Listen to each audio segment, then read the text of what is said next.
Assalamualaikum warahmatullahi wabarakatuh.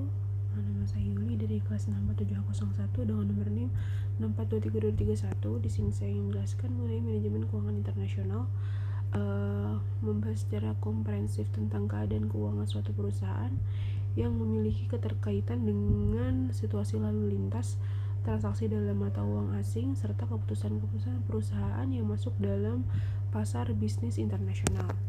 Alasan suatu perusahaan masuk dalam bisnis internasional itu ada tiga. Satu itu ingin memperluas pangsa pasar dari domestik ke pasar internasional, termasuk ingin memperoleh pendapatan dalam mata uang asing. Yang kedua itu menghindari penurunan penjualan secara jangka panjang. Yang ketiga ada keputusan ekspansi ke pasar internasional merupakan bentuk ekspresi pihak manajemen dan komisaris. Dan yang keempat ada perusahaan membutuhkan bahan baku, SDM, dan teknologi berasal dari negara lain juga. Definisi valuta asing. Valuta asing adalah mata uang yang dipakai sebagai alat transaksi yang berbentuk mata uang dari negara lain, contohnya itu berbentuk kertas atau koin. Definisi resiko valuta asing yaitu resiko yang disebabkan oleh perubahan kurs valuta asing di pasaran yang tidak sesuai lagi dengan yang diharapkan, terutama pada saat dikonversikan dengan mata uang domestik. Persepsi manajer keuangan dalam melihat posisi uang. Satuan nilai yang dijadikan sebagai alat transaksi dalam setiap pembayaran di masyarakat, di mana pada uang tersebut tercantum biaya nominal, penerbit, dan ketentuan lainnya. Terus cara menghindari resiko valuta asing ada beberapa. Itu satu, accounting, melakukan kebijakan untuk mengkonversi aktiva dan pasifa perusahaan dalam bentuk falas yang jangka panjang. Yang kedua itu ada transaksi exposure yang merupakan kebijakan berupa perlakuan pendapatan dan biaya dalam falas dalam tahun buku yang akan datang, dan selanjutnya melakukan analisa pengaruhnya terhadap laba bersih. Yang ketiga ada economic exposure, yaitu melakukan research atau analisis secara mendalam terhadap tren kurs falas yang terjadi pada masa yang akan datang. Keuntungan dan kerugian penggerakan falas bagi kinerja perusahaan, yaitu transaksi mengakibatkan laba atau rugi ditranslasikan pada nilai mata uang rata-rata yang berlaku selama tahun berjalan. Yang kedua ada aktiva dan kewajiban dalam neraca penutupan ditranslasikan pada nilai tukar yang berlaku pada tanggal penutupan laporan. Yang ketiga ada aktiva bersih pada neraca awal dinyatakan kembali dengan nilai tukar pada saat penutupan, yaitu selisih dari tahun sebelumnya akan dimasukkan ke dalam cadangan.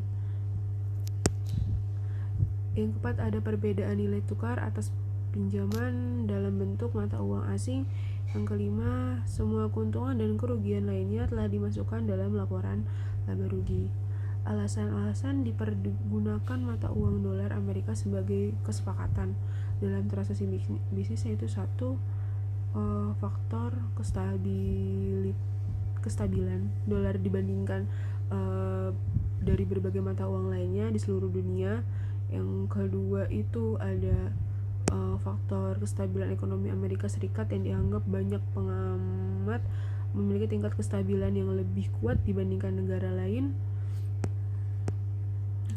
Dan ada pula akibat dan risiko yang timbul pada saat dolar Amerika dipakai sebagai media transaksi bisnis, yaitu satu, terjadi peningkatan lalu lintas mata uang dolar Amerika Serikat yang lebih tinggi dari biasanya. Yang kedua itu ada kebutuhan dolar Amerika Serikat adalah menjadi sesuatu yang dominan.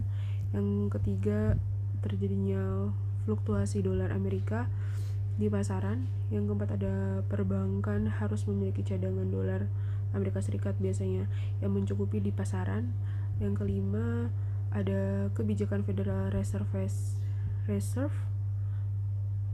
atau Bank Sentral Amerika Serikat. Dan yang keenam ada mata uang dolar Amerika Serikat tidak dianggap sebagai alat transaksi, namun lebih jauh dari itu, yaitu sebagai komoditi untuk diambil keuntungannya. Cara mengantisipasi risiko falas yaitu satu, ada future contract merupakan kontrak standar antara dua pihak untuk membeli long position atau menjualnya. Yang kedua ada option kontrak yang memberikan hak bukan kewajiban kepada pemegang kontrak itu untuk membeli call option atau menjual put option suatu aset perusahaan. Konsep nilai tukar dalam manajemen keuangan internasional terbagi menjadi beberapa konsep, yaitu satu konsep fixed exchange rate yang merupakan konsep ini mengharuskan negara yang bersangkutan harus memiliki kecukupan dana yang mencukupi atau jumlah reserve yang memadai.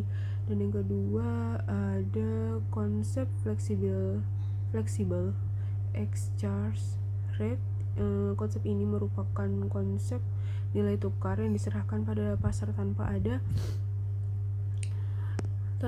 pengawasan atau kontrol. Yang ketiga ada konsep manager floating exchange rate. Merupakan konsep ini nilai tukar mata uang asing dengan mata uang domestik atau suatu negara secara mengambang namun tetap terkendali. Oke, video dari saya. Wassalamualaikum warahmatullahi wabarakatuh.